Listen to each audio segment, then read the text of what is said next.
Welcome sa Cloudy Movie Recap. Ang pelikulang ikukwento natin ngayon ay ang The Immortal Instrument. Halina't simulan na natin. Nagsisimula ang kwento kay Clary Frey, isang normal na dalagang namumuhay ng payak kasama ang kanyang ina na si Jocelyn at ang amain niyang si Luke. Isang araw, habang siya'y nagdodrawing, gumuhit siya ng kakaibang simbolo na tila hindi niya sinasadya. Nang makita ito ni Jocelyn, nabigla siya at agad sinabi kay Luke. Sabi ni Luke, dapat nang sabihin ang totoo kay Clary, pero sagot ni Jocelyn, hindi pa siya handa. Samantala, tinawagan ni Clary ang kaibigan niyang si Simon at niyaya itong lumabas. Pumunta sila sa isang club at sa simula ay nag-e-enjoy sila. Ngunit biglang nagbago ang lahat nang makita ni Clary ang isang lalaking pinaslang ng grupo ng mga misteryosong kabataan. Malupit ang grupo at walang awa nilang pinatay ang lalaki. Laking gulat ni Clary nang mapansin niyang wala ni isang tao sa paligid ang nakakita sa krimen, siya lang. Dahil sa matinding takot, napasigaw siya. Nahalata siya ng grupo at dali-daling tumakas. Pero napansin ni Clary na parang pamilyar sa kanya ang isa sa mga salarin. Kinabukasan, nagising si Clary at pilit kinakalimutan ang nakakatakot na pangyayari. Pero mas lalong nakatakot siya nang makita niyang napuno ng mga parehong simbolo ang kanyang kwarto, na tila'y ginuhit niya habang natutulog. Dahil dito, nagdesisyon siyang umalis muna ng bahay. Pumunta siya sa isang coffee shop at muling nakita si Simon. Halatang nag-aalala ito, at iniisip niyang nawawala na sa sarili si Clary dahil parang wala sa katotohanan ang mga kwento nito. Habang nagkakape, napansin ni Clary ang lalaking nakita niya sa club, pinagmamasdan siya mula sa labas. Lumabas siya at kinumpronta ang lalaki. Ipinakita niya rito ang mga simbolong iginuhit niya at tinanong kung bakit siya lang ang nakakakita sa kanya. Nagpakilala ang lalaki bilang Jace. Sinabi ni Jace na hindi ordinaryong tao si Clary. Hindi siya isang mundane, isang karaniwang tao na walang kakayahan. Si Clary ay espesyal, nalilito at natatakot, gusto nang malaman ni Clary ang katotohanan tungkol sa sarili niya. Bigla siyang nakatanggap ng tawag mula sa kanyang ina. Hinihiling ni Jocelyn na huwag siyang umuwi, at ang huling bilin sa kanya ay kontakan si Luke. Tumakbo agad pauwi si Clary, ngunit huli na ang lahat. Wala na ang kanyang ina, at winasak ang buong bahay. May halimaw sa loob, isang demonyo. Mabuti na lang at dumating si Jace at pinatay ang halimaw gamit ang apoy at isang espesyal na sandata. Ipinaliwanag ni Jace na totoo ang mundo ng mga demonyo at matagal na itong umiiral sa paligid ng mga tao. Dinala niya si Clary sa kapitbahay nilang si Dorothea upang itanong kung may nakita itong kakaiba. Gulat si Clary na nakikita rin ni Dorothea si Jace, kahit hindi ito pangkaraniwan. Pinaliwanag ni Jace na si Dorothea ay isang mangkukulam, kaya niya ito nakikita. Binigyan ni Dorothea si Clary ng mga barahang mahiwaga, at nang pagapangin niya ang kanyang kamay dito, isa sa mga baraha ang tumugon, larawan ito ng Mortal Cup. Sinabi ni Dorothea na si Jocelyn, ang ina ni Clary, ay isang shadow hunter, mga mandirigmang may tungkuling protektahan ang mundo laban sa mga demonyo. At si Clary, tagapagmana ng kapangyarihang ito. Bigla nilang narinig ang ingay sa itaas ng bahay, si Simon pala ito. Nagkaisa sina Clary, Jace, at Simon na hanapin si Jocelyn. Sa kanilang paghahanap, nadiskubre nila ang isang sunog na larawan ng lalaking mukhang ama ni Clary. Nakilala rin nila ang dalawang shadow hunter, sina Pangborn at Blackwell, na iniimbestigahan si Luke.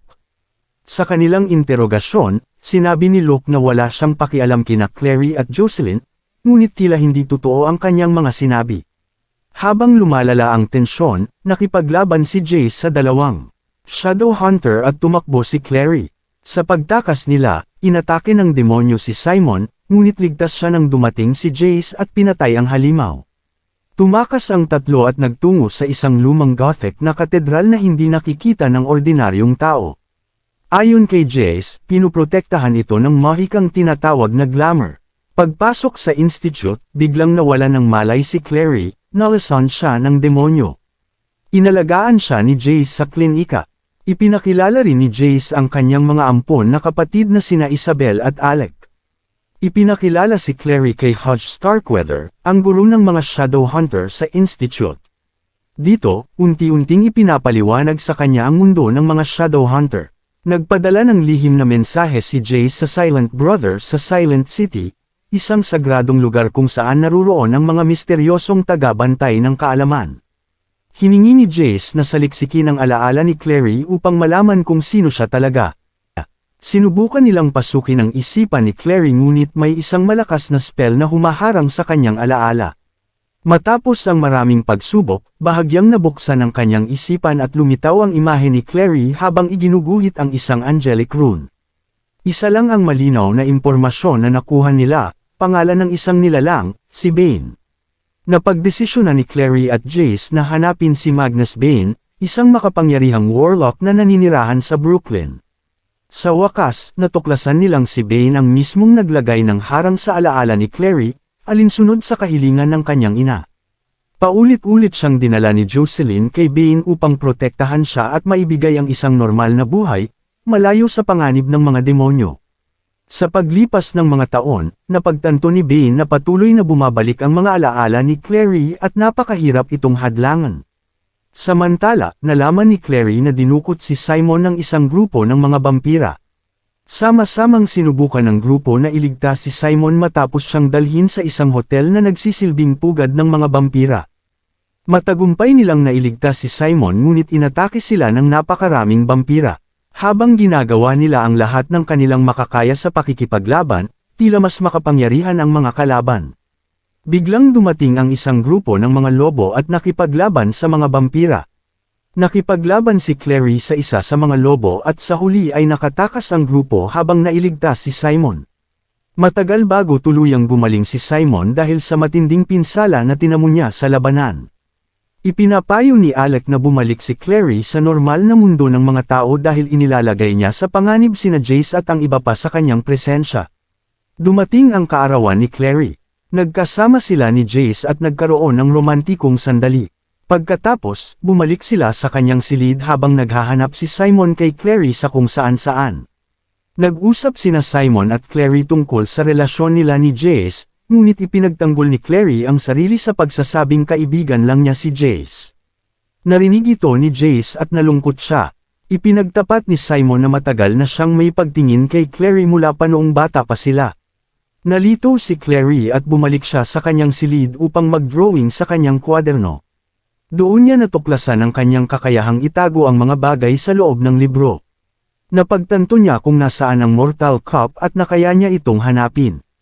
Ibinahagi ni Clary ang impormasyon sa kanyang grupo at nagtungo sila sa kanilang kapitbahay na si Dorothea. Nakuha niya ang Mortal Cup mula sa baraha, ngunit ibinunyag na sinapian na pala ng demonyo si Dorothea. Tinangkang labanan ni Alec ang demonyo ngunit nasugatan siya. Nailigtas ni Simon ang buong grupo. Nahanap nila ang Mortal Cup at dinala ito pabalik sa Institute. Ginamit ni Bane ang kanyang kapangyarihan upang iligtas si Alec at mapigilan ang kanyang kamatayan. Ibinigay ni Clary ang Mortal Cup kay Hodge, ngunit nabunyag na nagtatrabaho pala siya para sa isang lalaking nagngangalang Valentine. Si Valentine ay isang kilalang kontrabida na matagal nang pinaniniwalaang patay. Lumabas siya mula sa isang portal at gusto niyang ipainom kay Clary ang dugo mula sa cup. Nilinlang siya ni Clary at tumalon sa portal. Ipinahayag ni Valentine na may hawak siyang impormasyon na sina Jace at Clary ay magkapatid. Nakipagkita si Clary kay Luke sa labas ng kanyang tindahan, at ipinakita nitong isa pala siyang lobo. Ipinahayag ni Luke na gusto lang niyang protektahan si Clary at ang kanyang ina, at nais niyang palaging nasa tabi nila. Nagdesisyon siyang tulungan si Clary at tinawag ang ibang mga lobo upang salakayin ang Institute. Nagsaman si Valentine ng maraming demonyo. Nakipaglaban sina Clary at Isabel kasama si Luke at ang kanyang mga lobo laban sa mga demonyo. Nakakuha si Clary ng rune mula sa kanyang kamay at napigilan ang mga demonyo. Nakatakas ang grupo mula sa pag-atake. Sinubukang isara nina Isabel at Simon ang portal na nagpapakawalan ng mga demonyo. Tumulong si Hodge at sa wakas ay naisara nila ang portal. Wala nang paraan para makapasok muli ang mga demonyo sa mundo ng tao. Nahanap ni Clary si Valentine at isiniwalat nito na anak niya si Jace at siya rin ang ama ni Clary. Tila tunay ng magkapatid sina Clary at Jace. Pareho silang nagimbal sa kanilang nalaman, lalo na't umiibig sila sa isa't isa. Natuwa si Valentine na hamina at pananginaan ng loob ang dalawa. Pilit niyang pinainom si Clary ng dugo mula sa cup ngunit patuloy siyang tumanggi. Galit na galit si Valentine at sinaktan siya. Nais siyang protektahan ni Jace kaya nakipaglaban siya kay Valentine gamit ang kanyang mga espada. Ngunit napakahusay ni Valentine sa pakikipaglaban. Matindi ang kanilang laban at ibinuhos nila ang lahat ng lakas. Sa kalagitnaan ng laban, aksidenteng natamba ang baraha at ang cup sa tabi ni Clary. Napansin niyang natatalo na si Jace kaya nais niyang iligtas ito. Sinabi niya kay Valentine na itatapon niya ang cup sa portal kaya tumigil ito sa pag-atake kay Jace at nagtungo sa portal. Ipinahayag ni Clary na ang tunay niyang ama ay kilala ang iniisip niya, at isa lamang siyang impostor. Ibinigay niya kay Valentine ang peking cup at itinulak siya papasok ng portal. Akala ni Clary at Jace na tapos na ang laban, ngunit sinubukan pa ring abutin ni Valentine si Clary.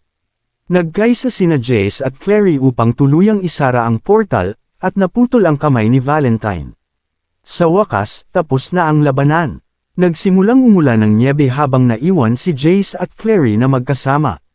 Napagtanto nilang mayroong silang bawal na pag-ibig na maaaring sumira sa kanila pareho. Matapos nito, natagpuan ni Clary ang kanyang ina na ngayon ay nasa koma.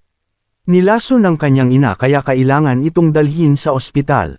Bumalik si Clary sa kanilang apartment at ginamit ang bago niyang kapangyarihan upang lumikha ng makapangyarihang mga rune. Dumating si Jace at inimbitahan siya pabalik sa institute. Sinabi niya kay Clary na siya ay natatangi at dapat silang magkasamang lumaban sa mga demonyo kahit bawal ang kanilang pag-ibig. Sinabi rin ni Jace na si Clary ang pinakamatapang na mandanong nakilala niya. Nagdesisyon si Clary na opisyal na sumali sa mga Shadow Hunters at magsanay upang maging isang mandirigma. Hindi pa rin sila sigurado kung sila nga ay magkapatid, ngunit iniisip nilang nagsisinungaling si Valentine. Kaya't naglakbay silang dalawa upang ipagpatuloy ang kanilang mga pakikipagsapalaran. Dito na nagtatapos ang pelikula. Salamat sa panunood hanggang sa susunod na video.